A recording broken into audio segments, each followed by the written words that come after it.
Hello and welcome. In this video, we'll guide you through the steps to use Direct Wi-Fi method connection on your A200 or A100 via IQ Max Pro Manager application. Please follow along step by step. Please note before we begin. For this video, your tool only needs to be powered on.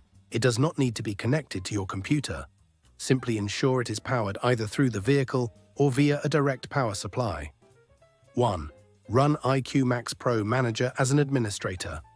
2. Once IQ Max Pro is open, go to your computer's Wi-Fi list, disconnect from your current Wi-Fi if you are connected to any, and look for your tools.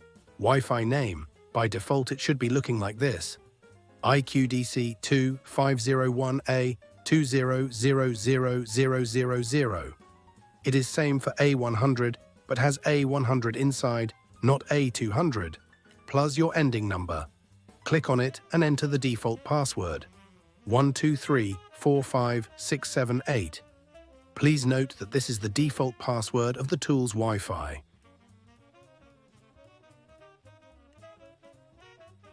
4. Once you click connect, please wait for a bit and you should see your tool appearing as connected inside IQ Max Pro Manager application.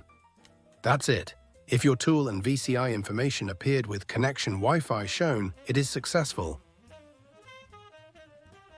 Thank you for watching. Please subscribe for more tutorials, and if you have any questions, feel free to contact us through our official website.